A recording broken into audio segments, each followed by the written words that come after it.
Ready? Oh, What are you I've got doing? an hole in it, have I? Sorry, no, I've got an you're hole fine. in my top.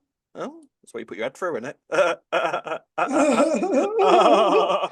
got something in my eye? Yeah, an Your eyeball. eyeball.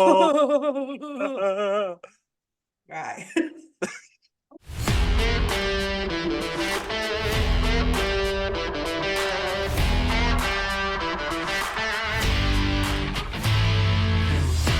Greetings, EastEnders fans, and welcome to another episode of Albert Square After Dark, your weekly EastEnders podcast. This week, discussing the episodes broadcast between the 1st and the 4th of July 2024, or thereabouts, because, sport, derailed the schedules, sent EastEnders to all sorts of weird and wonderful places. It was on BBC Two, it was on BBC Three, pretty sure it showed up on Sky Arts at some point during the week, it was everywhere. So I hope you managed to catch it up, but iPlayer was consistent, did its thing, so hopefully you're all caught up and you've seen all of the episodes. Hello, I'm Rob. Joining me as per usual to discuss another week of EastEnders is Ree. Hello, Ree. How are you? Hello, Rob. I'm good. How Good. are you? So, Let us all know how your night was. I am I've been up all night watching the election. If you're in the UK, you'll be slightly aware that you might be slightly aware there was a little bit of an election going on. A little thing happened yesterday. This little thing that was kind of going on. I love an election. I love the drama of it. I love watching. Oh, it's the drama, Mick. It's the drama, Mick. I just love it.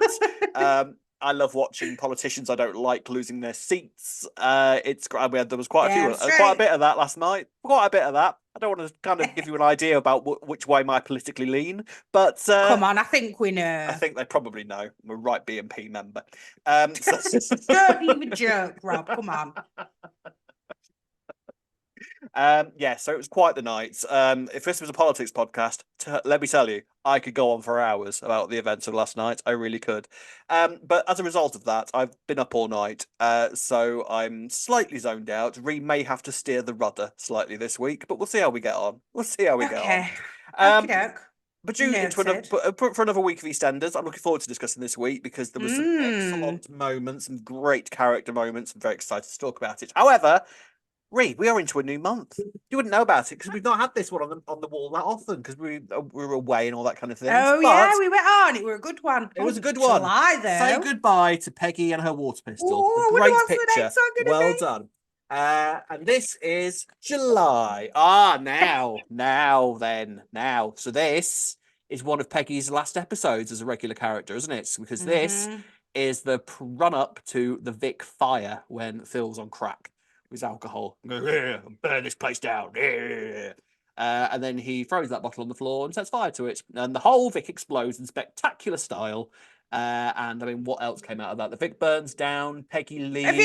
Is this a good enough audio description of the photo for anyone who's just listening? It is a photo of Phil, like Rob's just said, drunk and on crack. Like and he and Peggy are having an argument at the bottom of the Vic stairs. Like Rob just said. Clarifying what the photo was. I don't know. But anyway, and so lots happened in that episode. Nobody died because I think we all thought that because we knew Peggy was leaving at this point. Yeah. And you kind of put two and two together. It was like, all right, so the Vic's going to burn down, is it? And Peggy's leaving.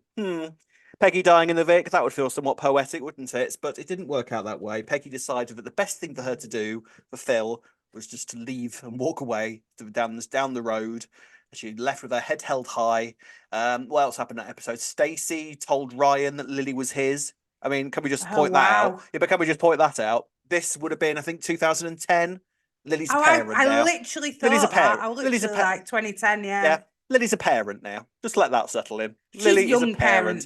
She is a young parent. She is a young parent, but she's still a parent. In fact, Lily is probably the same age here as baby Charlie XCX is now, I think. Yes, possibly, yeah. Wow. I feel 108. So there we are then. So I thought we'd have a little bit of a discussion before we start talking about this week. The election happened, and we had a nice typical EastEnders insert scene. Did you notice this week? I did, yes, between Ian and Harvey. And Harvey, when they were talking, when Ian basically turned around to Harvey and was like, people like me and you, we need to stick together and vote. Now, what do you think that implied? Right. Well, I did wonder this a couple of times. I was like, is this a little bit racist? And I thought, do you know what? Well, I mean, this is Ian. Well, actually, I didn't think he did mean that. I thought he meant, us upper class, but then, like, obviously Harvey's not. Harvey's not upper class. I know, that's what I mean. And there's no way Ian would ever think of Harvey as upper class either. Come on, you don't think Ian votes reform? Well, I don't think he's a reformer. I don't know, because you'll remember when that mural got put up on the side of the house, he did describe that as something to do with the woke brigade.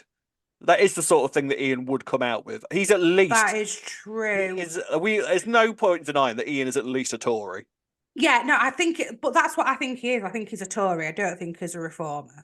Sure. But then I also wonder if he sort of looked at it. Reform. No, well, maybe not. I mean, Harvey will have been reform at one point, I think. Yes, Harvey would have been reform, but I don't think he would be anymore. Not these days. I think he probably would be a Labour boy these days. I just think Harvey would be. So, okay then. So who are we thinking? Or Lib Dem, Harvey. I can see. Well, I can see Harvey being very Labour. I think I look at Harvey and I think that's about as Labour voting as you can get, really, isn't it?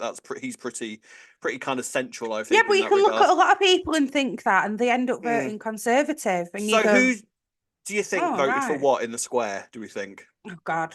Well, you're going to have to... Where do we start? So who do we start with? Like I say, so Freddie would have gone green for 100%. Yeah, 100%. 100%. Green. 100%. Either that... So Freddie, Anna, and I reckon Bobby probably all went green. Yes. And Anna green or Labour. Yeah. No, I can see Anna being green and maybe Gina Labour, I think. Oh, okay. Yeah. Okay, I can see that. Elaine... Yeah. Whichever gave her the biggest one. Labour. Yeah, I think it should be Labour. Drink something else. There we go. Just Labour. There we go. So Phil. Now, what do we reckon about Phil? Once upon a time, Phil would have been a reform voter. I think he's mellowed. Yeah. He's mellowed in his old age, doesn't he, old Phil? I don't think Phil could be asked. I don't think Phil could be asked either. He'd be like, they're all the same. They're all the same anyway.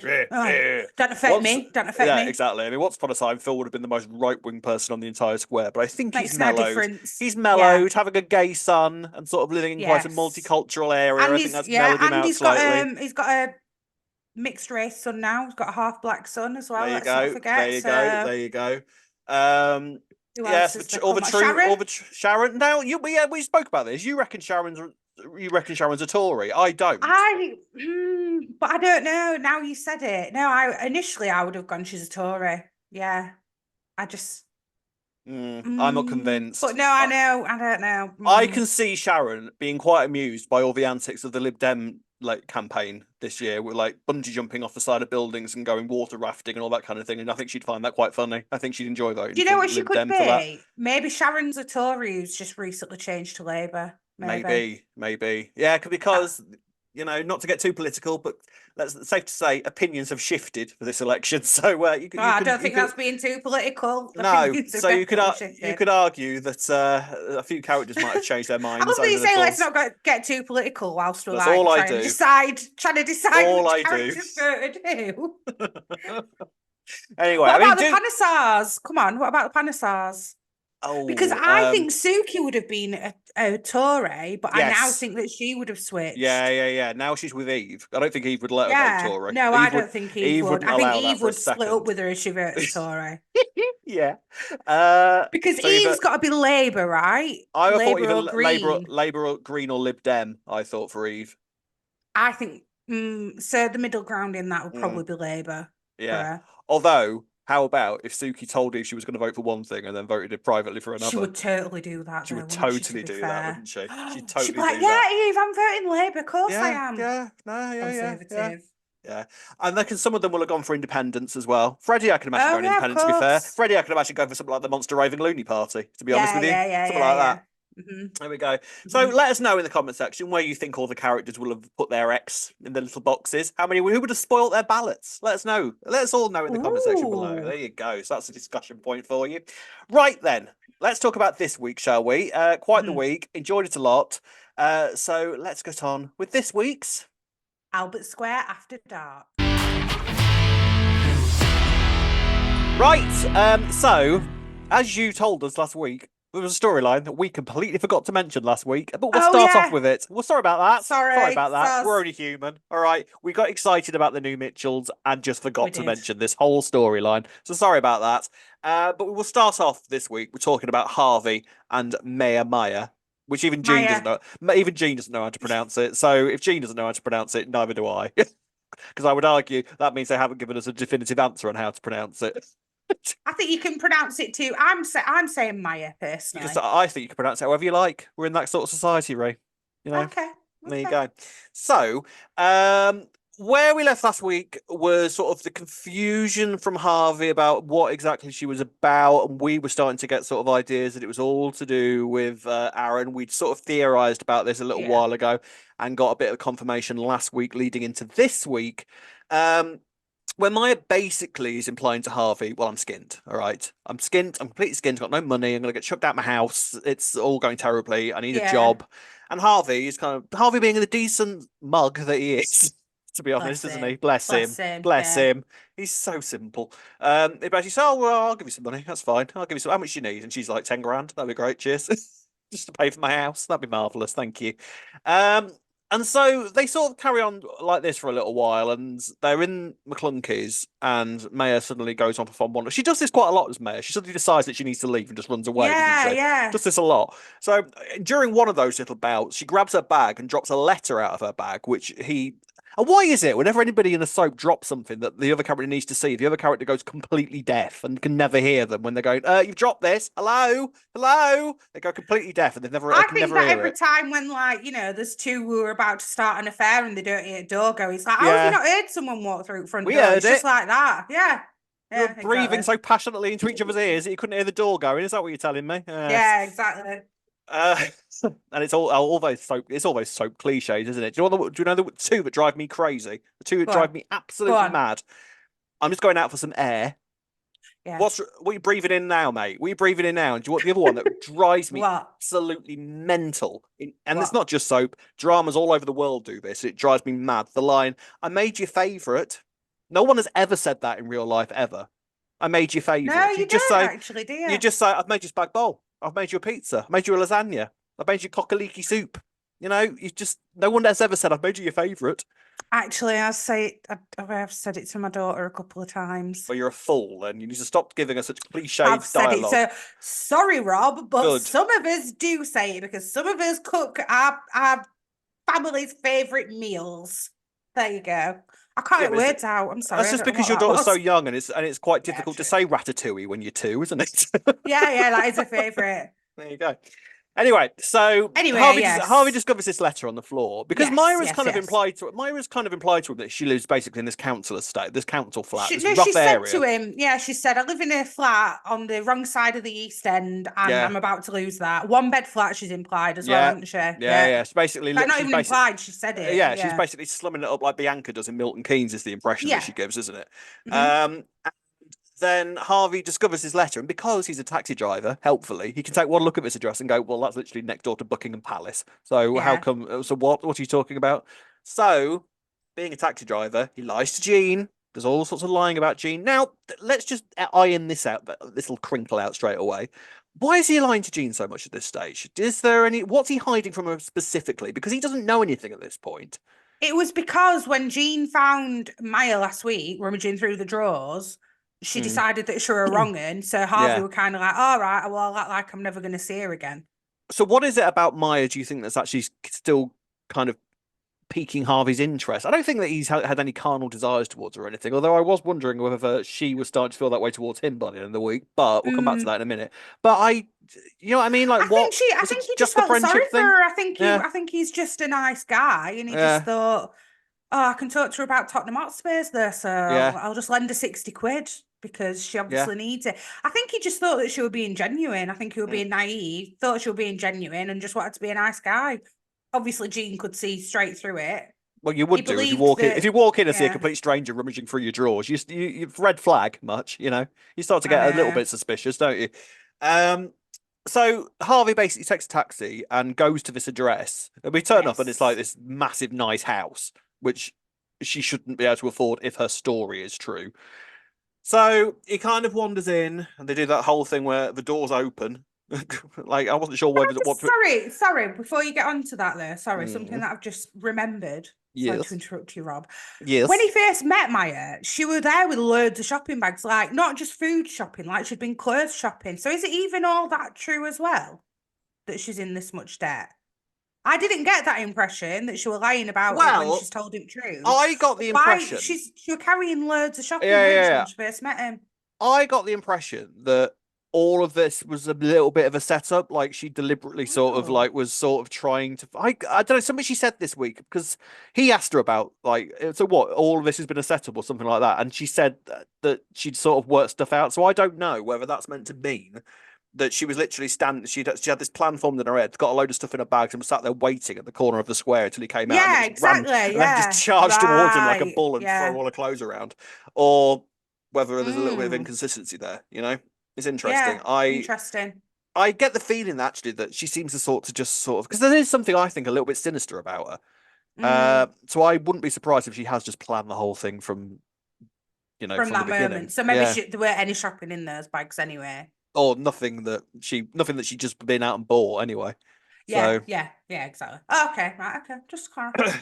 But he walks up to this mansion, castle that she lives in, and the door's kind of ajar, so he kind of pushes it open, walks in, and discovers this man standing there with an eye patch on his face, who we very quickly realise is probably her husband. And then the next episode, we sort of discover exactly what happened here. Now, I wasn't sure because I had it in my head that because she told him that he died, hadn't she? Yeah. So that was a lie for a start. But the guy is still alive. Is literally terrified of leaving the house. Doesn't speak a huge amount of English, if any. And Aaron, it would appear, literally beat him to the point where he's lost sight in one eye. Yeah. And did she say he's deaf as well? She said that he can't hear you because it's a trauma response. That's what she said. Is that a thing? So it must be that he can't hear anything. Maybe he's so in his brain from the trauma that he can't actually hear anything. I get you. I get you. Right. Okay, that makes more sense. So it's not that he's deaf. It's since when did trauma make you deaf? Is that a thing? I didn't know that. I didn't know that was a thing. Oh, right. That makes more sense. Okay, so he's so sort of traumatized and terrified of the world around him, he doesn't can't hear anything to much around him. Probably dissociating from the real world. Yeah. All right, that makes more sense. And then she basically reveals everything to him, that Aaron was the one that put him in this situation, that she's decided that seeing as though Aaron's in prison, he's the one that's going to have to pay for her house, basically.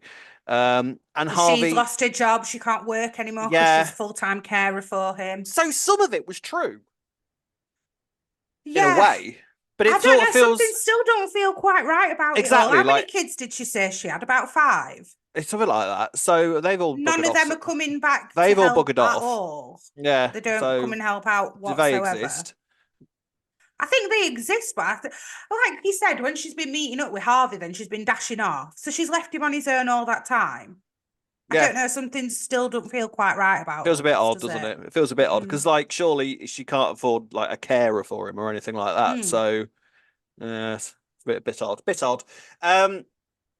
And so basically Harvey then obviously feels really, really guilty because what he's realizing for the first time, I think, he's managed to sort of put Aaron out of mind, I think, since he's kind of shipped him away to the police for the attempted bombing.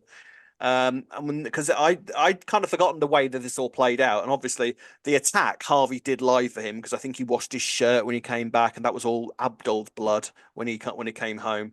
And he sort of gave him an alibi and lied for him and managed to kind of put that incident out of his mind, I think. And now because he shipped him in for the police, I think Harvey felt that his conscience was clear. And now he's met this victim of his son's actions. And Harvey is pretty much devastated by that, which you can understand, can't you?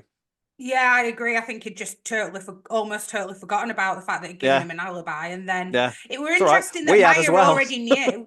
But Maya knew, didn't she? Because I thought, she's going to find out that he gave her an alibi. He told her this. Yeah. So I'm still a bit confused as to what Maya actually knew, as to what she's sort of been able to put together from their conversations.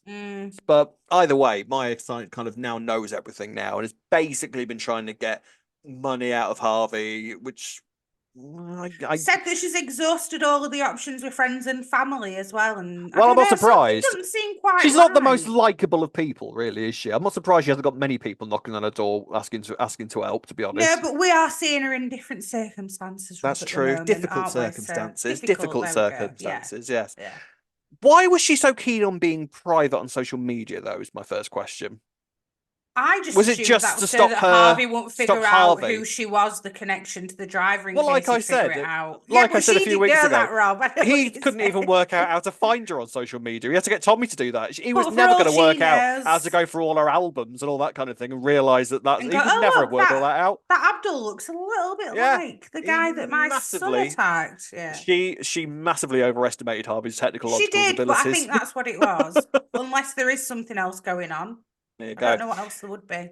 So meanwhile, Jean, because Yes. Freddie has seen them sort of chatting, and he kind of goes back to Jean because she's been making what's this meal? This new meal to put on Jean's cookbook. We've had sausage surprise. It was beef, creamy beef. Creamy beef bourguignon or something like that, wasn't it? No, it was something, yeah. spectacular, which honestly sounds quite nice. Yeah, Apparently, I know, I thought that. I'd give it a go. I'd give Jean's creamy bourguignon a go. You can have a beef stroganoff, but I don't think that's what it was that she was making. I mean, Jean's experimental in the kitchen. I think we discovered that, haven't we? Bless her. Bless her. So because of that, because Freddie is kind of she's planning this big romantic meal, and Freddie goes and says, "Well, I've just seen Harvey chatting to this woman," and then basically describes Maya, and she's like, "Oh, she had a Tottenham Hotspur's bag. Oh, that bitch." So. So she starts, obviously, I think understandably, because Kat's been sort of feeding her these seeds that she's not to be trusted. Do you want to keep her away from Harvey? So she starts to come to the impression that Harvey is having this affair. So when Harvey returns home, he's not especially honest with her and sort of lies, and she knows he's lying. There was that quite nice moment where they sort of she closed the kitchen door, she started crying. When he was on his own, Harvey then started crying because of what he's realized his son actually did to someone. So that was quite a nice kind of moment, I thought. But then the next day, Jean's kind of quite cold with him and basically confronts him, and he ends up telling her everything about what has happened, and he's pretty much honest with her at that point, isn't he? And Jean's sort of like, well, that's nice, but I don't see how this is your problem. Like, what can you do? What can you honestly do? And so Harvey decides he needs to go to the police. He wants to confess. Again, I don't see how. I get it. He's got a guilty conscience. And he wants to sort of make things better. But it's because Maya's claiming that had Aaron got justice for what he'd done, maybe Abdul wouldn't still be the way that he is if he knew that he'd been locked away for it. But because there's no justice been served on this crime, then how's Abdul ever going to get over it? I mean, he'd still be missing an eye, wouldn't he? Yeah, he would, but I think she's saying had they got mental that closure trauma at the time, maybe he would have been able to cope better, but he's still, obviously traumatized. Horrible. So Harvey's sort of like, well, I if I'm not going to do that, then I can at least kind of keep paying her money. Jean doesn't want to do that because, in fairness, the Slaters have never been exactly rich, so they can barely afford to kind of put food on the table. But we sort of finished the week with Harvey meeting her in secret and handing over. We're not quite sure. I would guess maybe a couple of £100, something like that. Yeah, something like that. So now, obviously, what she's going to do is basically ring him dry of every coin that she can wring out of him, isn't she? It seems like it. There's something, I don't know, something still seems to be going on, and I don't know what it would be, but there is something about her. There's something sinister about her, I think. I think the whole Mad Maya thing may be coming to pass. Oh, but like you said as well, do you think that she's starting to fall for Harvey a little bit? Well, there was that moment because when they were talking, and she said to him, "I want to be angry with you. I want to blame you for absolutely everything, but I can't." And the way she was looking at him, there was a little bit of a moment, I thought. Like, I don't think that he would do that. I mean, I've famous last words, You keep saying this. It's on Albert Square now, Rob. I know. Anyone can have an affair. And none can move on to Albert Square and have a lesbian affair, couldn't she? Exactly. It could happen. It could happen. But at the moment, I don't feel like Harvey's going to go there, but I feel like she's starting to get a little... I think she's starting to get feelings for him, but I think she's also realising quite how easy this is going to be to get money out of him. I wonder if she's going to try and make life more difficult for Harvey and say, well, that's what you've done to us. And then maybe make Jean believe that he is having an affair when he's not, something like that. We'll put it past her. We'll put it past her. Seems to be very much the start of something now, though. A bit of a campaign, I think, to sort of... Yeah, because you'd think it's the end now. He's found out the truth. He's agreed to give us some money. So that must be the end of it. No way. Like I said, it's the start, isn't it? But what is it the start of? Time will tell.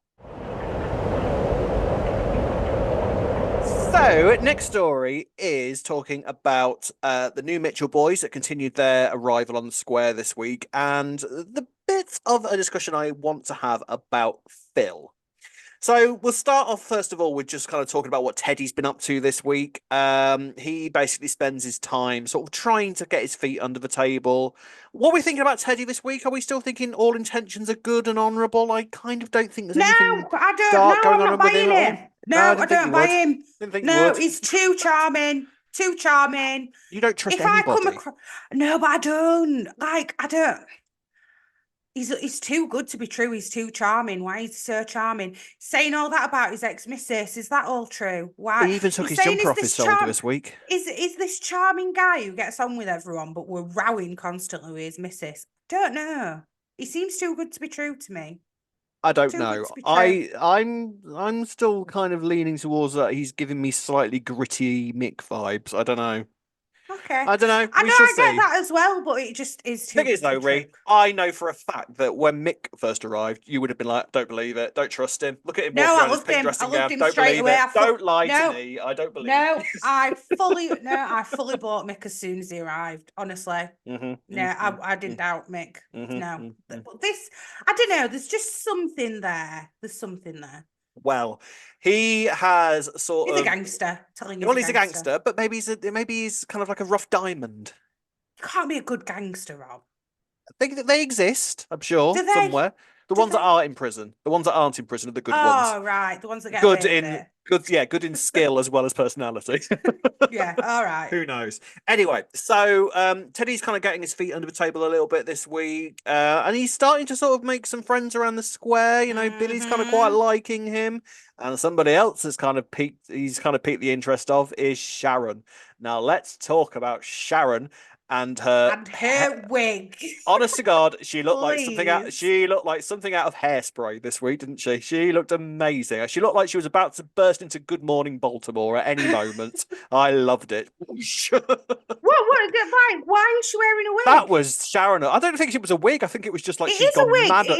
It's 100% a wig. It's not a wig. Well, it might be a wig. It might be the Letitia Dean. I'm really sorry to Letitia Dean if it's not a wig, and I'm here like that's a right wig, but it really looked like a wig. It was like, weren't it? I mean, the ones that they all wore when they were pretending to be Sharon for a hen night. She put one of them on. She had a bad hair day. So you reckon that she'd had a bad hair day? Discovered one of those wigs when they were all pretending to be her, discarded in the square, and thought that'll do. I'll stick that on me. What if she's going brunette? What if it's that she's going brunette and they don't want to show us right now? One day they're just going to discover. We're going to discover Letitia Dean with a brown bob. Do you know what? I think they should still be in a brunette, actually. Or a mullet. Or a redhead. Not a mullet. She's tried to dye her hair. It's gone ginger, so they stuck a wig on her head. Who knows? Possibly. But I tell you what, I thought she looked fabulous. I liked, and it certainly piqued Teddy's interest. The zhoosh. That's what we talk about, Ree. Well, me and you have discussed hair in the past. That's zhoosh. Zhoosh. Volume. It's voluminous. Rob. Zhoosh. Yes. Anyway, so Teddy and Sharon seem to be a thing now, doesn't it? They are very much kind of flirting. Because at first, Sharon is all being very sort of ice queen around him because he's made a mess in the gym when they were having some drink thing. Left a mess in the gym. She's furious. Basically, he's like, "All right, darling, don't call me." I love her being furious. Yeah. Oh, you're sexy when you're angry, darling. Whoa. And then I love that she said, "Don't call me darling." So then he called her babe, which is, I think, which I'd argue is 10 times worse than darling. Yeah, 100%. I'd argue. She wasn't bothered about babe. Don't bothered about babe. What? Because he called her babe. Yeah. Mick used to call people babe all the time. That is true. Yeah, but he can get away with it. That's so did Frank. Frank used to call people babe all the time as well. Are you like Frank? Oh, okay. So they're getting. Yeah. Anyway, I'm still unsure, but yeah. Well, we'll have to wait and see. But all of this, I would say, is. I mean, just briefly before I move on to that. Stevie, we're still not quite sure what his secret is at this point. There's still something going on with Stevie that we're still yet to discover. Harry say what did he call him? A bigot or something? Like he meant to say bigamist, didn't he? A bigger bottomist or something like that. Yeah. This is all something to do with Billy's mum, isn't it? This is something. So we're about to discover something. Or maybe he was married to Teddy's mum. And then and Billy's mum was the affair, something like that. I don't know. Something's gone on there, hasn't it? Yeah, it's something to do with Billy's mum. And I was sort of caught by the fact that this may be completely irrelevant, but there was a picture of Peggy on the wall and Teddy noticed her at one point. Yes, actually. Something. No, don't No. tell me. I know, I don't want No. that either. I'm not putting it out there in terms of something that they should grasp onto, and I don't think they would, actually. I don't think this is the sort of team that would suddenly No, retcon that because Peggy's Peggy not wouldn't their have had mum or those anything. secret No. kids and not said it. That would Well, not be Peggy. do you not think, no, but I mean, do you think that there's a chance that Peggy might have had an affair at some point? Bearing in mind the relationship she was in with Eric. And she very, and I mean, she got with Archie. She got with Archie. Get in with his brother a few years later, didn't she? Let's be fair, the Mitchell flashback still remains one of my favorite episodes of EastEnders ever. 100%. The Mitchell flashback kind of implied that was very much on the cards all the way back then as well. Like there was a bit of a flirtation going on there. You could tell that Peggy was somewhat tempted at the time. So what if Stevie had that little bit more charm? She just had a really bad time with Eric. And maybe Phil saw them a bit like Nugget seeing. Are they going to throw something crazy Priya like Peggy? Are they going to throw something crazy out like Peggy was Billy's mum or something insane like that? Or that Steve is Phil's dad? I feel like that would be too much of a retcon because Eric being Phil's dad has very much influenced Phil's character a lot over the years and is sort of don't mean it's his real dad. Maybe Peggy didn't know that it were really Stevie. But then how would Teddy know that? Like, we're basing it on the fact that Teddy saw this photo. How would he know that? Exactly. I don't know. There is something though. Why did he something going on? Something going on. Watch this space, I think. However, what I really want to discuss with all of this, because that's sort of still going on. We got to know a bit more about Teddy, a bit more about Harry. Didn't see Barney this week, which I thought was a shame. I thought that where was Barney throughout the week? So hopefully we'll get to see him again next week. He was at library, Rob. He was at the library reading a book. Yeah. That in the corner. He was having a lovely time. So all that's going on. But what I want to discuss is Phil. Because yes. So, right, okay, so Ree's saying to me, basically, I've decided that Phil is heading towards a loneliness storyline. Ree has said that she told me that this was going to happen in terms of something that she decided, she'd worked out as well. But I have no memory of this whatsoever. But Rob has no recollection. It's all a brand new theory that Rob's come up with himself, that Phil's going to be lonely. I never said it. It's not my fault that you don't say this sort of stuff on camera, because I know for a fact that after I said you don't remember it, you would have gone through all previous episodes. I did go through it, and I couldn't find it. Tooth comb, you would have gone through those episodes like Sherlock Holmes. So yeah, I obviously said it off camera. Yeah. Anywho, we could both claim it. We could both claim it. We've both come to this the conclusion that Phil is heading towards a loneliness storyline, and I think the evidence is very much there. You know, so Ben's gone. Callum couldn't care less about him. You know, his kids. Louise is gone. Kat, his wife, he's split with Kat. Sharon's keeping him at arm's length, and now has sort of got her eyes on Teddy as well. Phil and Teddy actually got on this week, and it seemed like Phil belonged to him. What I got the impression from with Teddy this week was that actually he is sort of becoming the bloke that Phil wishes he could be. Like he has got. The thing is with Phil. The thing is with Phil. Even back in the 90s when Grant was the psycho and Phil was the more sort of quiet, sensible one, even then Phil didn't exactly possess bucket loads of charm, did he? No. And Teddy has got that in spade. He's certainly not a charmer, I feel. He's not a charmer, is Phil? No. People go for Phil because they're all right with ladies. He does do all right with the ladies, and apparently he's an absolute beast in the bedroom, as we've been told. I think that's what it is. We're just got around about that. His reputation precedes him. His reputation precedes him. But Teddy is just kind of dripping with charm, and seems to be quite easily being able to get people to like him. So I think that we're sort of heading to a moment where, especially now that Teddy and Sharon are maybe starting to be a thing soon. So soon after Sharon kissed Phil, by the way, as well. So that's going to put his nose out of joint. And I'm not going to lie. I thought Sharon might go for Harry, at first, because he was like just a Phil and that Keanu role. Keanu Mark too. He is a little bit like Keanu, isn't he? He is very Keanu. He's very Keanu, isn't he? So let's be fair. Nothing's off the table for Sharon. Maybe she'll start sleeping with Teddy and then go. She'll do a Cindy. Start sleeping with one and then go sleep with the son. Who knows? No, that's not very Sharon. That's not Sharon. We'll see. We'll see. But this is what I'm saying. So Louise is gone. Ben's gone. Denise isn't really that keen on Phil spending any time with Raymond. Yeah, Sharon's but he lives there, to be fair. He does, but Phil is but only because Denise needed somewhere to live, and I can't imagine that lasting for much longer. No, and even Sharon is keeping him at arm's length from Albie.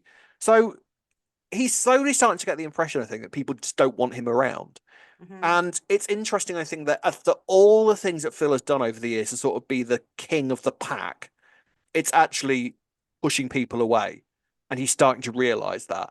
This new family of Billies is turning up on the square. Now, as troublesome as the relationship that Phil and Billy have had over the years, Billy has always been there as a sort of constant, and you don't realise what you've got until it's missing, do you? No. So now this new family has arrived for Billy.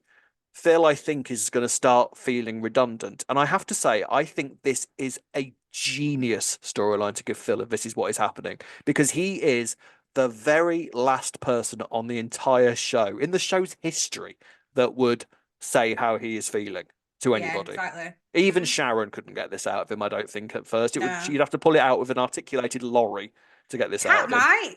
Cat might. Well, it'd take a lot. No, I think if Sharon can't, Cat wouldn't be able to. See, I'm not sure. I think Cat... he would always be closer to Sharon than Cat, and that was the whole basis of their marriage. I know, but I still think that Cat can get some stuff out of him, even if Sharon couldn't. I mean, especially if Sharon does get with Teddy, he's definitely not going to admit to anything then, is he? No. So I think this might be where this is heading. And I think this is such a clever storyline to give Phil, because this isn't gangstery. This isn't a typical Phil storyline.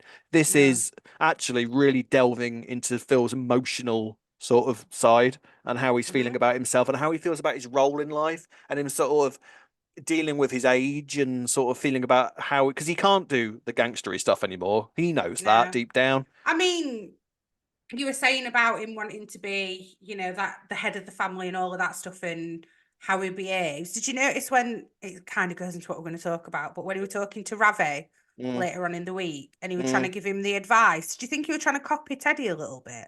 Maybe. I mean, I think this is Phil just basically trying to have a use, even if it boils down to giving random people advice. Like, it's not a role he particularly likes, but this is the guy that is used to being someone that people fear, someone that people respect throughout the square, someone that people will go to when they're absolutely desperate for something and he needs a favor off somebody. And I feel like slowly but surely Phil is starting to feel redundant in that respect. So I'm really, really interested to see if this is where it's going, and I really hope it is. Because actually, can you tell me the last time that Phil had a storyline of his own? It's weird to think, but Phil has been a supporting character for about a decade now. Probably the last time he had a storyline of his own was when his liver was packing up, and that was about 10 years ago. Yeah. He's very much a supporting character. He's a strong supporting character. Phil, no arguments there, but he's been so long since he's had his own storyline to deal with. So if this is what's happening, I'm excited. I think it is.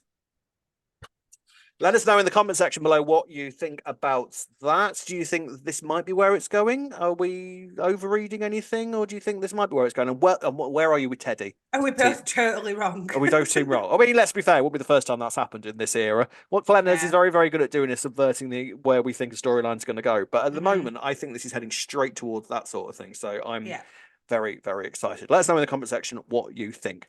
Right then, ladies and gents. Biggest storyline of the week now was Nugget and Priya and Nish. So, biggest storyline of the week was the fallout from the steroid abuse from the boys, and then talking about Priya and Nish. Ooh. So, as we left it this week, the boxing tournament was approaching, and Zach, with his suspicions about the boy, well, not suspicions, he knows that the boys are taking roids, and they're juicing up and all that kind of thing.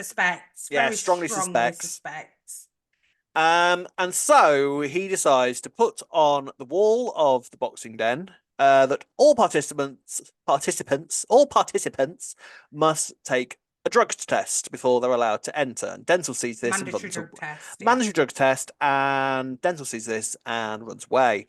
Now Denzel is safe from this because he obviously was very ill last week. He weighed himself. He wasn't even allowed to get weighed because he was just throwing up and just wasn't well.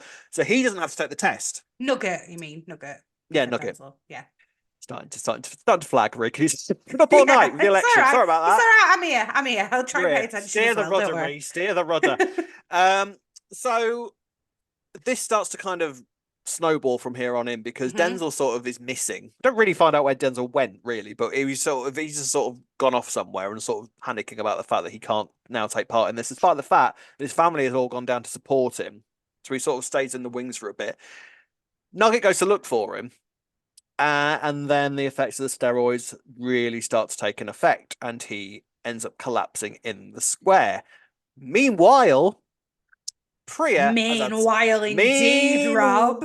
Meanwhile, Janine the second, as I am insisting, so right? Janine the second. So Janine the second. So I love it. And I am here for it. Like Priya was delicious this week. Oh, I thought she was spectacular. Yes. I love Priya. I adore Priya. I want her to be queen. She is queen. She is queen. She's queen. So she gets an idea because Ravi is basically people are making her feel like crap this week, aren't they? Aren't they? I felt really sorry for her, actually. She was getting it from all that because in all honesty, and this is quite a Janine trait as well, that she starts trying and then doesn't get anything but shit back up of the people. And then everyone's just having a go at her left, right, and centre. And she's like, well, screw it then. I'll do it my way then. So she decides to go to Nish and say, so, you know how you're dying and everything. Your chances are you're a bit lonely. So, for the right price, I'll let you die with a smile on your face, effectively. Now, Nish at first is a bit like, don't be ridiculous. That's appalled, outraged at the suggestion. Disgusted. A respectable man of the community. Respectable businessman. Yes. But then he sees Suki and Eve, who have just got back from Pride. Suki and Eve at Pride. Talk about rubbing it in his face. Sorry. Yes. Sorry. My mind wandered then. But yeah. So literally, he's literally seeing these two lovebirds, including the woman that, let's be honest, he still loves in his own twisted way. He still loves Suki, and so to see basically the woman is. Would it be fair to say in his own twisted way, Suki's the love of his life? 100%. Yeah, she is the love of his life, definitely. So to see the love of his life. Clearly quite delighted with somebody else, let alone another woman. It kind of pushes him to go, do you know what? Screw it. Literally. So Priya hasn't given up by this point, by the way. She's dressed up to go to the boxing den. She's dressed up as some sort of sexy cheerleader. Did you notice? She was ready for it. Yeah, she had the t-shirt. Yeah, she was all ready for it. Styled her, to be fair. It is. She does wear lots of these sorts of clothing, but I do like the fact that mini skirts and stuff. Yeah, she does. But I do like the fact that Priya dresses for any occasion. So if Nish decides to change her mind, I also happen to be ready. Yeah, don't worry about it. Got you, Nish. So she's totally up for it because I think she's worked out. Oh no, I can make this happen. You might say you doth protest too much, sir. I can get this to happen. And so Nish goes to her and says, "All right then, let's do this. Show us what you're made of for the right price. Let's do this. Come on then, if you're hard. Let's do this." And so now. So they're in the living room and they start kissing. Now, I just want to say how amazing Priya was at this moment. This is a woman who, sort of character I love, who is prepared to do anything in order to survive. She's devious, she's bitchy, she's camp as a row of tents, and I love her. Can I just clarify something though? Because while she's doing all this, right, I'm thinking, what a good mother she is, right? She's willing. No. Hear me out. Go on then. Hear me out. Sell this one to me. Yeah, go on. No, I mean, because she keeps saying she's doing it for her kids. That's her excuse. Doing it for the kids. Right. And she's saying, I want to give my kids a secure future. I don't want them to want for anything. Yes. And I was like, do you know what? At least she's doing it for her kids, right? Not because she wants to design a handbag. But then I was thinking, but weren't she going to leave it to him anyway? So if anything, isn't she taking the money from her kids? I don't understand the logic there. Yeah, I don't know how much Priya knows about that, though. I think she just sort of wants... I mean, let's be fair. But is it not assumed? Is it not assumed that he'd be leaving his grandkids something? I think she wanted a bit of the cut. Because he made it quite clear to her that she wasn't getting... That she personally wasn't getting any of it. Of course she does. Of course she does. She wants her kids to be fine. I'm not denying that for a second. But there's other ways of doing that. She could go out and get another job. She doesn't have to sleep with him. She doesn't have to sleep with their you granddad. can't. Yeah, but sex work is work at the end of the day. That is essentially what she's. Oh, it's not legal. It's not legal. Yes, but it doesn't mean that we can discuss the ethics of it and the okay. But I mean, if I'm being generous, I can see like she has the kids at the forefront of her mind. I'm not denying that. Look but there's at ways Stacey and and means. Secret Cam. Yes, that's legal. That is legal. Right. Well, okay. I don't make the rules. I don't make the rules. But I'm just saying that if it is for a kid's if it is for the good of the kids, and that's what. Yeah. Yes. But then I mean, how desperate is Nish at this moment? Really, like I know, right? That's a sad, pathetic human being, right? Really is. I mean, morally, if anything, like your kid's granddad. Yeah. And the mother of your grandchildren. That's so wrong. But the thing is, though, but can I just say, though, we say all this about Priya. As well as that, I would expect her to have, when they're faking a romance, and what you'll occasionally, like when Janine and Barry. By the way, Janine and Barry, that happened in the same house. Just throwing that parallel out there. But Janine, it was quite clear that she found Barry absolutely repulsive. And we didn't get any of that from Priya at the start of this, I didn't think. Yeah. And she was like, yeah, let's go. I'm fine with this. Yeah, it sounds great. Yeah, sounds great. I love it. So they start kissing. And what I loved, I didn't see this coming at all. I didn't see the connection of what was going to happen here whatsoever until it happened. Nugget sees them kissing through the window. Mm-hmm. Now, I thought the Priya and Nish thing was going to go on and on and on. I thought this was going to be something that they're going to keep going for a few weeks until a big reveal happened. But that's not how it played out. Nugget sees them and it draws him to collapse. Which I know, I was understand. Like, oh no, I was like, oh, he's having a heart attack now. Yeah, no wonder he's just seeing his granddad and his mum at it. And his mum at it. I could understand. I could perfectly understand. Well, to be fair, I did think like he was heading towards the house, and instead of going to the house because he'd seen that, he walked away and then collapsed. Yeah. Otherwise, he might have made it to the door to at least have knocked, and they might have heard him. They wouldn't have heard him, as we discussed, though, Ree. They wouldn't have heard him. They wouldn't have heard him. He could have stumbled in with a one-man band attached around his neck, and they still wouldn't have heard him. No, so the way they did it was much better. Yeah, much less annoying. Right. Yeah, perfect. So Nuggets collapsed in the square, and on the way back from the boxing match, Ravi and Avani and Vinny find him, and he's rushed to hospital.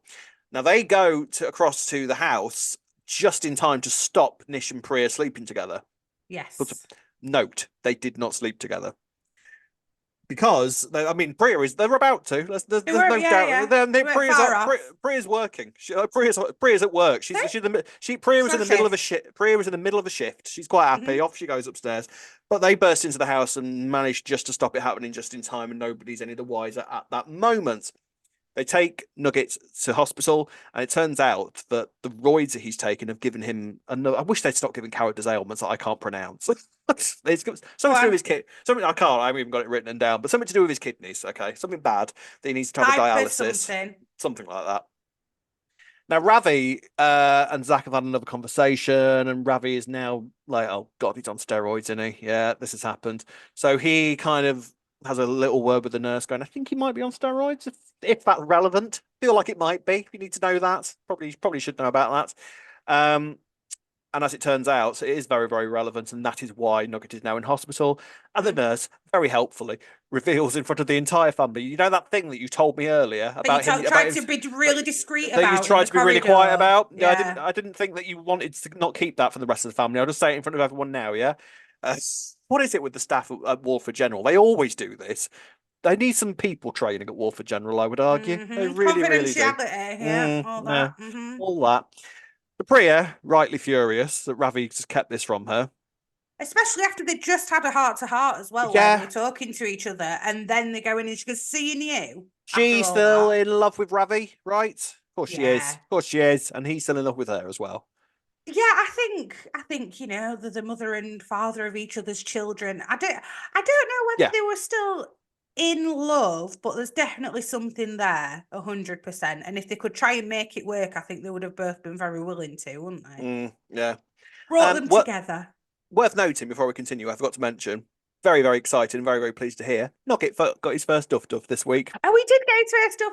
Yay! Well done. And actually, well deserved. On the following episode, Priya got 2 duffs this week. Yeah, I thought that Priya got Priya is apparently, I got excited about this on Twitter, and you know what our fans are like. As soon as I say something wrong, they're there correcting me. Good.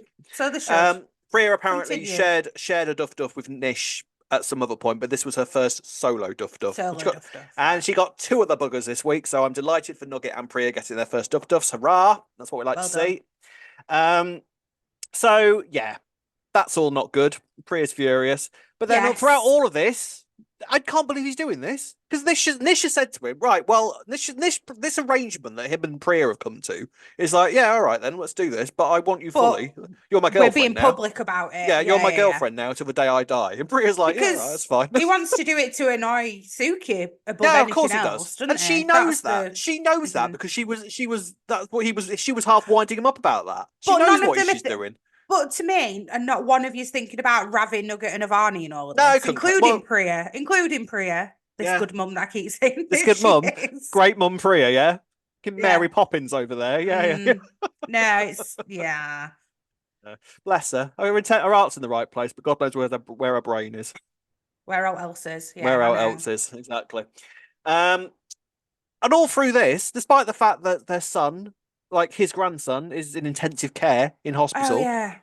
All over Priya, like putting his arms all over her. He's so creepy. Like, how does he think that she's genuinely interested, and why are you trying to do that in this moment? Like, you know what the arrangement is. It's like he was testing that she'd her. never go for you unless she were trying to get some money out here. So why are you doing it? Yeah, it's like he was testing her. Like saying, how serious are you about this? I'm going to start being really inappropriate. I mean, Navin Chowdhury plays Nish so well because he's such a creepy character. Yeah. He's such a creep. Well, and see, I took it as he's such a lonely, desperate guy that he actually thinks that she is interested in him because she acted it so well, and that's what he was doing. Maybe. He was genuinely trying to give her comfort, and it weren't a test. He would just thought, oh, well, you're mine now, aren't you? So, I need to give you some comfort. I mean, the thing is with Nish, what we know about his type is that he likes fiery women. Because the thing is about fiery women, they're more fun to bring down to. Yes, exactly. So Priya is actually right up. Yeah. So Priya's up there with the sort of people that, because I think Suki has even sort of looked at Priya and thought, yeah, I can see me and you for sure. Because it feels like once upon a time this is not something that would have been beyond Suki's capabilities to do, to be honest. So I can I can see. Well, she tried it with what's his face, Ranveer, essentially, didn't she? Yeah, she was. Yeah, so. For different reasons, but yeah. Priya, rightly, I think at this point, it's like, get off, you creepy old man. No, thank you. My son might die. Can we not do this right now? I can't do this. Can we put this on hold? Yeah, at least on hold. Like, not unreasonable. Let's be fair here. Given the arrangement, it's not unreasonable. But Nish doesn't like that whatsoever, does he? No. Well, then they end up having that massive row about it, don't they, at the hospital, where Priya really gives it to him. And I thought, you're playing with fire now, Priya. Isn't she? You know the kind of guy that Nish is. This is not going to end well for you, love. She's been playing with fire with Nish ever since she arrived, though, hasn't she? Like this, I think, was always going to happen at some point. But this is, again, Janine type trait. She ain't afraid. She ain't scared. And what? Yeah. Love her. And you kind of got the impression at that point that Nish was going to be the one to sort of reveal it to everybody. Like, oh, you're going to make me feel small and stupid, as are you? Oh, no, you don't get to do that to Nish Panasar, so I'm going to tell everybody. Well, not how it played out. He also saw her and Ravi have that little moment in the corridor as well, didn't he? Where they had a little a kiss on the cheek that they had. Yeah, just tenderness. Just a tender moment, So yeah, that all plays out. And the way that this part of the storyline ends is they get home. And Nish tells Ravi. The bags. Nish has well. No, sorry, I'm skipping ahead. Nish decides to tell Ravi exactly what happened. Yeah. Ravi. False coughing. Yeah. And tells him, I can't walk into my house, but I've managed to sleep with your ex missus. She knackered me out. Knackered me out. I can't even walk now. Can you help me up? Can you help me up? It was all that sex I had with Priya last night. She has broken me. I can't walk. I need you to help me into the house. And by the way, I had sex with Priya. Thanks. Thanks. Bye. And Ravi does not react well to this. Ravi spends most of this week very, very cross at various things, and this doesn't improve his temper whatsoever. And who is he cross with? Who is he cross with, though? Well, exactly. But then bear in mind, Ravi is no, because Ravi is on Nish's side. Because I was trying to remember who was double crossing Nish at this point, but it's Vinny who's double. It's Vinny and Suki. So Ravi's on Nish's side. I'm sorry, but would it not be fair enough for Ravi to turn against them both and go, and you, my dad, go in with the mother of my children? But why is he not bothered about Nish? Why is he still feeling sorry for him? Like, she's worn you out, hasn't she, Dad? She's worn you out. All that teasing she's done all this past week. You poor sod. No wonder you couldn't say no. Yeah, exactly. It's always the woman's fault, isn't it, Ray? Exactly. That's what I mean. Yeah, of course it is. Always. We don't know how he's going to react with Nish next week. I can't imagine he is completely and utterly fine with Nish after this next week. I will struggle to believe if he is. I'll struggle to believe that if that's how it plays out, but we'll wait and see. Same. But basically, he doesn't chuck Priya out because it's not his house. Not even Ravi can chuck somebody out of the house that he doesn't live in. So he decides, these aren't your bags; these are Avani's bags. Avani, hearing all of this, witnessed it all, is disgusted and walks out. And bearing in mind also, by the way, that Nugget told Nish that he saw what he saw as well. So I feel like that's going to sort of play into something a little bit more, like, because nobody else knows that Nugget saw it as well. So I wonder if that's going to be the thing that saves the situation. I thought Nish said no. Did he? Priya knows though. Priya, told Priya. Yes, he told Priya. So yeah, I feel like Nugget knowing. I thought that was also why Nish decided to tell Ravi, because he's like, right, well, I need to take control of the situation. Yeah. Before I don't know. Or Priya put their spin on it or whatever. Yeah, I don't know. I feel like Nugget knowing is going to be relevant later on as well. I don't know. We'll see how all that plays out and how all that gets rectified. But yeah, moral of the story: I love Priya. So Priya was amazing this week. Brilliant. So meanwhile, with the Roid stuff, all of that is still going on. Oh my gosh, so much. Still got Denzel to discuss in all this. Yeah. So Nugget's fine, by the way. I think we're led to believe. I don't think Nugget's going to die or anything like that. They're saying that he might go on dialysis, but I don't even think that they'll go that far. People have come out of worse in Albert Square. It's war for general. You could walk into that place decapitated and you'd be all right in a week. Cured next week. Yeah, be all right next week. So Nugget will be fine.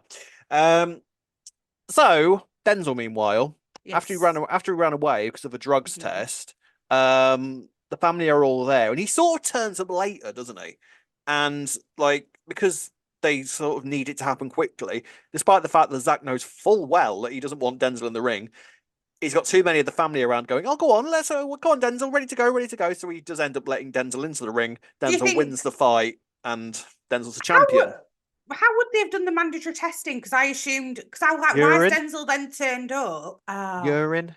Right, probably. Because I was like, well, why is Denzel then turned up? Is he not scared that they'll still make him do the testing, or does he know that they've finished doing the testing?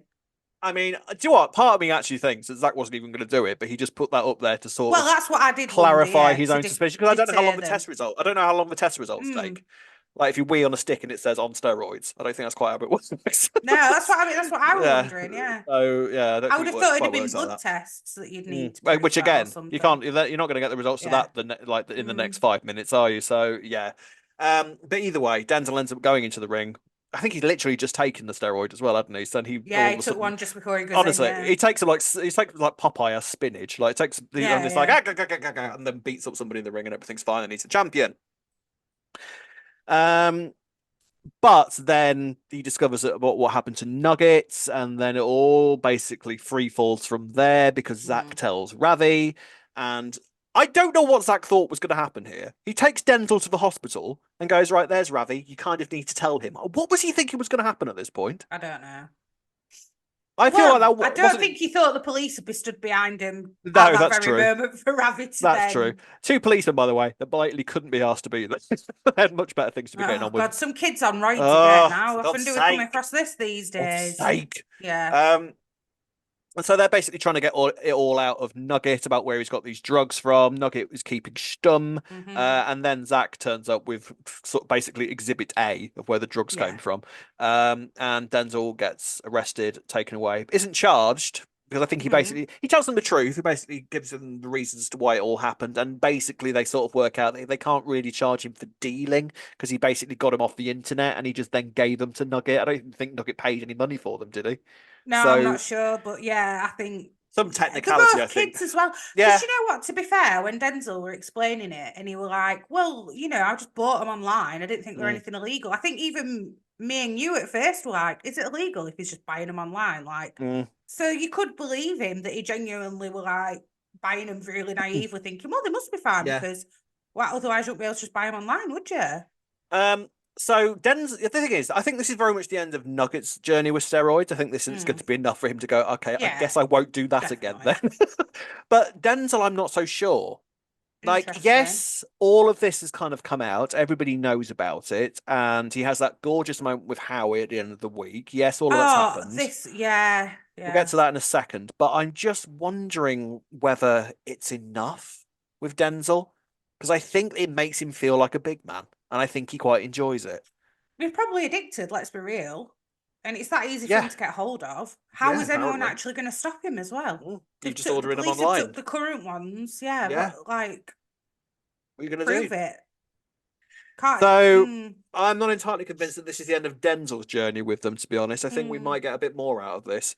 I mean, he's been an arsehole still. He kind of comes home. It's all right for a bit when he realizes that everyone thinks he's a champion, but then Howie has discovered what's gone on and says what we're also happy about. He's on steroids, so they end up having a massive row, which makes one of those rows that literally makes you want to reach for the screen and throttle Denzel because he's just horrible. To be fair, I agreed with Howie as well because like Landy and Patrick and Kim are all like, "Where he's back?" It's like he's been at a police station, like getting done for taking drugs, and his best mate nearly died. Denzel. It's like, Patrick's popping open the rum. yeah, man. Let's get him home. He's like, so they have a row and they kind of come back. But then I think what happens then is Denzel and Nugget sort of have this moment. The Nugget and Amy thing, by the way, that gets sorted that week. I'd forgotten about that until this week. Amy is the bigger person in a lot of situations. This is what happens when you hang around with teenage boys. You need to learn to be the bigger person in a lot of situations, I think, don't you? You just become the Hermione of the group, don't you? Yeah, you really do. She's a Hermione. She's the Hermione. She really is. Yeah, definitely. Yeah. I think she's just like she was just genuinely concerned for Nugget though as well, and then she's obviously pieced together that it's Denzel who's had something to do with it all. Which was sweet, I thought. I thought Amy really shone this week, actually, with that little... It wasn't a huge moment, but it was a nice moment for her character, I think. Yeah. I think that was nice. And I thought Denzel reacted very well to Nugget's I thought he was going to go... I thought he was going to go absolutely apeshit when he found that out. So did I. And then I thought he was going to rip that ward apart when he found that out. Well, should we call it evens? Because I might have... made your kidneys fail and you tried to kiss my girlfriend. Yeah, all right. Yeah. Soz. All right, done. Sweet. Safe, bro. Yeah. And then he kind of goes home and him and Howie have a really, really, really nice scene together. I would go as far to say Howie's best scene so far. Yeah, 100%. I really enjoyed Howie this week. Yeah. I liked Howie because like he shouted like you would as a parent to a teenager. But I was so surprised. I'm gonna be honest. I was half expecting Howie to punch Denzel. Yeah, the way that so did I. So did I. Is Howie gonna lose it here? But then again, Howie was the bigger man. Howie was the bigger man. And he was the man. He was the man. He was the man. That was the message of the scene, wasn't it? I'm the man because I'm going to be the bigger person. I'm going to show you that despite the fact that you're an arsehole, I still love you. Yeah. And then pulls him into that really nice, gorgeous scene. Really, really nice scene. Really nice. Howie's best scene by far since he arrived, I think. 100%. But yeah, even so, kind of Denzel dissolves into tears, and it's a really sweet moment for the both of them, actually. I thought they both, it was a really well done scene. Denzel as well, crying. Yeah, absolutely. But I'm not convinced this is the end of Denzel's journey with steroids. You can't though. Surely you can't just stop taking them because that's what he said. Isn't it? He's like, well, it's all done. It's not that easy. I took them off, mate. I've stopped taking them. I'm not going to take them again. Because the difference between him and Nugget is that Nugget's been terrified of taking these things ever since the start, really, hasn't he? Like he's taken like the odd couple, and I would argue that even the mood swings haven't really affected Nugget that badly because the way that Tommy is these days, I can imagine anyone would want to fly at him. You know. It was sure Tommy's not been getting some as well. Tommy's turning into a little shite at the moment, isn't he? So watch that space with Tommy. He's great there, Tommy. You know who Tommy's reminding me of? You know Simon Barlow? when he used to be cute on Corrie, and now he's turned into a young tearaway. It's a Simon Barlow type situation with Tommy. I dare say that he's worse there, Tommy. I've got to say. I think so. Because Simon Barlow, mind you, Peter Barlow and Phil Mitchell, both alcoholics. I was just going to say, had the both thugs. Who's got the Corrie and EastEnders fans? Tell us who's got the worst father figure in their life in that regard. How does that work then? But yeah, I think that Nugget is sort of like Nugget will very much be done with them at this point. Very, very much be done. And I think if he wants to continue this fitness thing, it will be a nice thing for him to continue the thing that he had with Ravi last week. He's asked him repeatedly. Nugget has asked Denzel if he had any side effects, and he just keeps saying no. But we know that he's had. See, this is the reason. This is the reason. He's had more than one side effect as Denzel, which I would argue is probably half the reason why he's in a mood all the time. Possibly. Yeah, no, but so this is the thing. Will that be enough for him to go, actually, I have had a side effect. Should I stop now? Well, I've had two. I'm in a bad temper all the time. I want to punch things and I can't get an erection. So maybe. Is he going to admit that? Because they do keep mentioning that. It still keeps coming up. It's a thing, isn't it? Like something else. Why? So is there a reason? Is there a reason for that? I think so. I think it's some. Well, I think the fact that you're right, they do keep mentioning it, and it's something that Denzel is clearly very much hiding. So I think that is something that he's. It's not done yet. It's not Denzel. done. It's not done. It's not done. Wow, what a week, Rob! What a week! What Gold star with all the steroid stuff. Oh, gold star. Okay. Gold star. Well, I'm going to give it to Howie because I know who you're going to give it to. Thank you. Because I was tempted to give it to. Yeah, so I'm being nice. But do you know what? Actually, what was going to happen? Because I thought that you were going to give it to Priya and I was going to give it to Howie. So there we go. So perfect. There you go. So Priya and Howie for Gold Stars this week. Best Parents of the Week awards. Parents of the Week, right? Put them together. They'd be a golden couple. They would. Howie and Priya together. Sorted. Yeah, there we go. So Howie and Priya, Gold Stars of the Week. Let us know who your Gold Stars to belong to. Now then, ladies and gents, to say we've had some news this week would be an understatement. So, two pieces of news to discuss this week, and they're both whoppers. So, first of all, it was announced this week a storyline for Anna. Now, I would say actually, all of this news, spoiler alert, spoiler siren, spoiler siren, spoiler siren. Spoiler alert. To be honest, the rest of the podcast is going to be talking about these two pieces of news that are both quite spoilery. So if you don't like spoilers, thank you very much for watching, and we'll see you next week. Bye. Are they gone? Are they gone, Ree? Just close the door behind you. Cheers. They've gone. Right. Okay. So,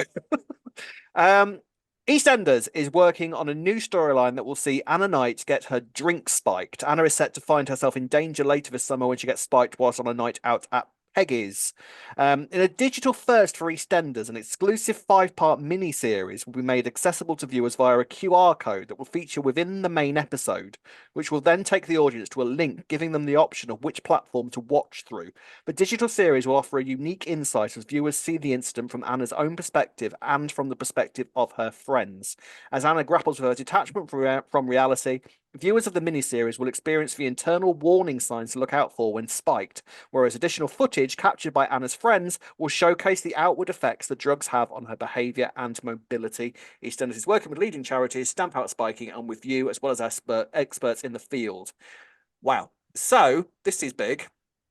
I can tell you now, all this technological stuff, I'm fine with that. I'm fine. I can deal with all that. All QR codes. Oh yeah, I'm well up on that. That's really interesting. Actually, this is my first thought when I read all that was actually this is a really youth orientated storyline. This is like the closest we've come to This is like the closest we've come to E20 returning. Remember that new series? Yeah, I do. This is quite E20 theme. So, but this is interesting. Spiking, big thing at the moment. So, yeah, big storyline. I can tell you that the episodes will be written by Lauren Klee, which is exciting. Good. Off you go, calendar. I can tell you that the episodes will be written. So that's exciting. We know we're going to get some good scripts from Lauren Klee with that. Definitely. What were your thoughts when you first heard about this? I thought it was interesting they picked Anna, but then also very fitting, to be fair. Yeah. It just sounds a little bit. Do you remember, have you watched the Black Mirror episode where it's interactive? Yes. That was the vibe I got straight away. So Playtest, is it called that episode? I can't remember. But yeah, I know what you mean. I know what you mean. Bandersnatch. Bandersnatch. I spent hours on that. I felt really guilty when I was finished. The things I put that poor boy through.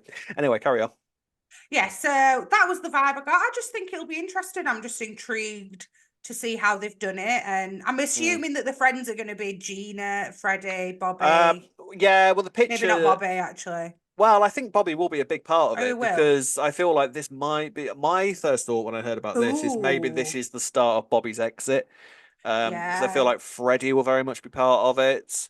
I've seen one of the promo pictures got Felix's in the background as well. I think Gina's there, so you know it'll be that sort of crowd. Wonder, so it's good. Do you wonder? I think is it just going to be that whoever's spiked her has spiked her and then they walk off, or do you think the intention is going to be that they wanted to do something with her and the friends have got involved? Yeah, I mean, is that not normally the intention behind spiking somebody? It is. I would assume so, but I don't know how it's going to pan out. So no, it doesn't sound like they're going down that route. It sounds very much like the idea behind this is more to do with. I don't think this is going to turn into any sort of rape storyline or anything like that. It sounds very much like the intention behind this is to raise awareness of what someone spiked looks like and what it feels like to be spiked, so the warning signs and all that kind of thing, which is a great idea actually, and that actually in many ways is what a soap is supposed to be about. Like, you know, and EastEnders is a very, very strong youth orientated show. It gets a really good young audience, so it's a perfect storyline to throw at young audiences. So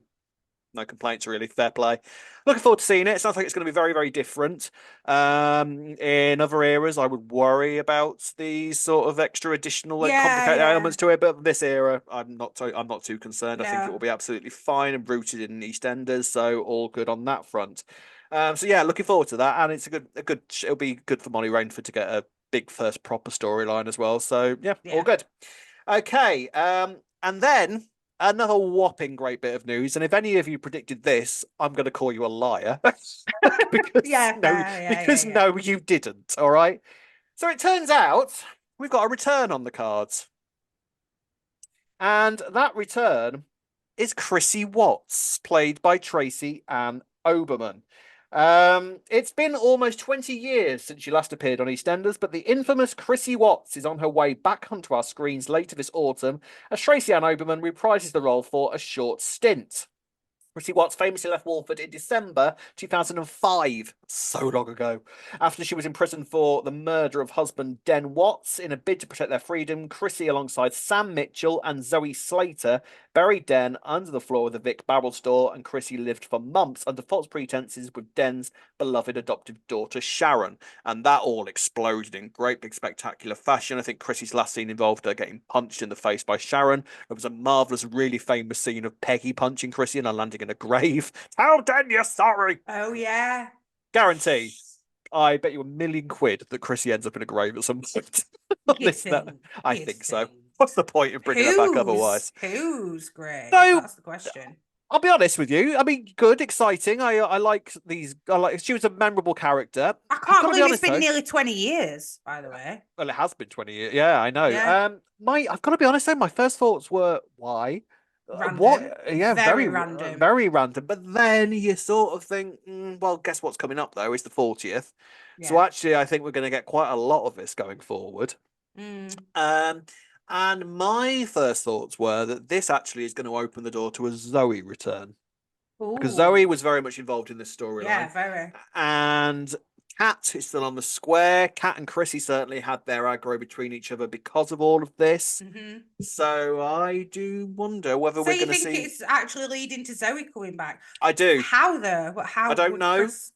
I don't know, but Chris Clenshaw gave a little bit of an interview about his first sort of tidbits about what we might expect from the 40th this week, and he basically said nostalgia is the key. Nostalgia is going to be a big thing going into the 40th. So, one of the most famous moments in EastEnders history, You Ain't My Mother. Yes, I am. Yeah. So, with Chrissy being such a big part of Zoe's storyline, I wouldn't be surprised if we're going to get a Zoe return at some point soon. And Sam, it's not going to be a recast, is it? It wouldn't be a recast. You can't do Zoe as a recast. Yeah, no, I kind of don't see the point in bringing it back for an anniversary if it's going to be a recast. But you never know. You never know. We might have a recast of the best actress that's ever lived playing Zoe. No, because that seems too iconic for you to then recast Zoe. Can I say something really controversial? I would argue that moment is more iconic than Zoe was as a character. Well, yeah, definitely. Though I don't think that's controversial. You wait. So all the it was because I remember it petrol so well bombs at the that are time, going to be thrown in the comment section for that. The build up to us all knowing I that Kat was really a Bring mum. What are you gonna do? I've been up all night. What are you gonna do? Go on, carry on. I was just saying it was the build up to the fact that we all knew that Kat were really a mum, and we were just waiting for it to all come out. It's one of the greatest moments in the show's history. And Chrissy was a completely separate part of all. Was a completely separate storyline, but it was still quite a big storyline for Zoe because she was sleeping with Den and all of that kind of. I didn't realise that Chrissy had been in it. She was in it for what, a year and a half? She wasn't in it. It wasn't a long stint. No, it wasn't a long stint originally. I think I want to say 18 months or something like that. So she got a lot done in her 18 months. In fairness, a memorable character, and she could still obviously have stuff with Sharon, Kat, and Sam. And Sam has very much kind of been sold to us now as a character that can kind of just flip back in and out, cause a bit of trouble. So Sam could easily come back for this. So I think there's a lot more to it than just a Chrissy return. So we should sort of see where it comes from here. But I think exciting. Let us know in the comment section what your thoughts are. Where do you think that's going to go? About either of the pieces of news. Can't wait to hear your thoughts. If you would like to get in touch with us, you can do the following. You can find us on Facebook at Albert Square After Dark, on Twitter and Instagram at E20 After Dark. If you're watching on YouTube, don't forget to like and subscribe. You can listen to us on Apple and all your favourite podcast sites. Drop us an email at e20afterdarkpodcast@gmail.com. And if you'd like to buy us a coffee, you can do so by going on buymeacoffee.com/E20 After Dark. I don't know why I went so Yorkshire for that. So Yorkshire there. www.buymeacoffee.com. Wow, it's been a long one, this one. One long one. If anyone fancies editing all that for me so I can go to bed, that would be great. Cheers. Get in touch. Have fun. Have fun with that, Not Rob. me. Sorry.